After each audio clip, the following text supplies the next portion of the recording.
Poor road networks have cut most farming communities from marketing centers, leading to perennial food glut in farms.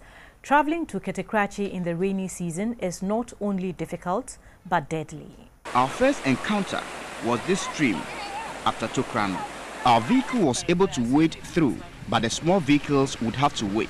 After some time, we continued the journey, but we would not travel for long. After 45 minutes drive, we came to the Oki stream near Abongo Accra.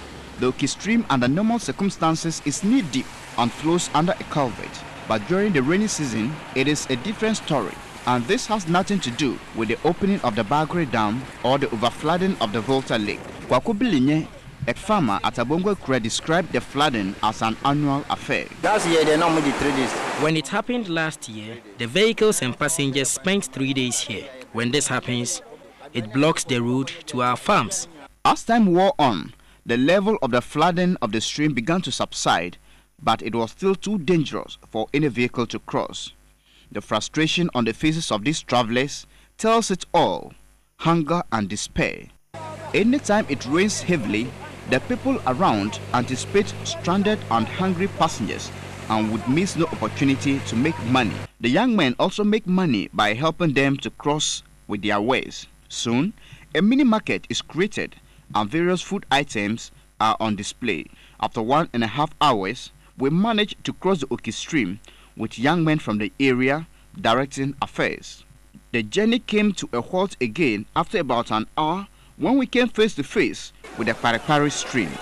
This stream was worse than the Oki stream, and we were told that another stream ahead of this was even more dangerous. Scores of travelers were all stranded, and there was nothing we could do but to wait again. Having started a journey over 23 hours ago, we were all tired and decided to rest in the vehicle.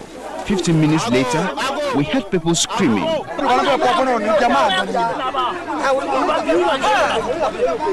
This woman said exactly what happened. We pleaded with him not to go. If they succeeded in crossing this stream, they could not cross the other one ahead. But he ignored us. His wife and those in the car also kept quiet. They didn't go far when the vehicle turned and carried them downstream. Within 5 minutes, the first of the 2 men trapped under the stream was rescued. With a lot of effort, the rescuers managed to bring him ashore and tried to revive him.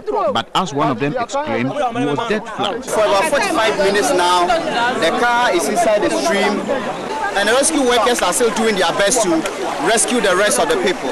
So here we are at Kete-Krachi stream. The rescuers were to spend more than 45 minutes. Indeed, it took 2.5 hours of strenuous effort, but the missing person could still not be found. However, the level of the stream had receded a bit, and it was safer to bring the 2 survivors out. Then came the turn of the woman. It was a battle for survival, and she mastered courage to the admiration of onlookers.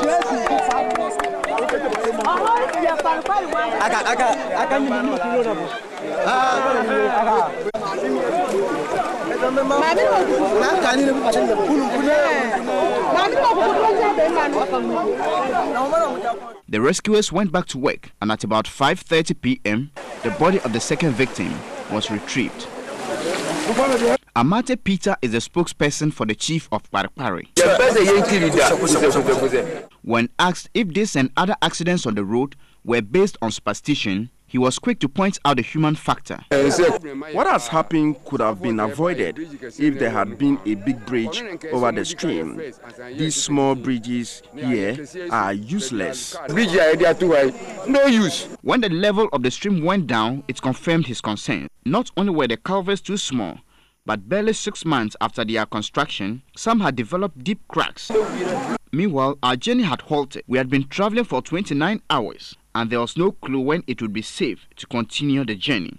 Other vehicles carrying mainly yam and passengers coming out of Krachi were also stranded at the other end of the stream. This is just a rough idea of how long a journey to Kete-Krachi, one of the districts described as the breadbaskets of Ghana, can be during this period of the year. And Kete-Krachi is not different from many crop-producing towns of the country. Manasseh Azure Awuni reporting.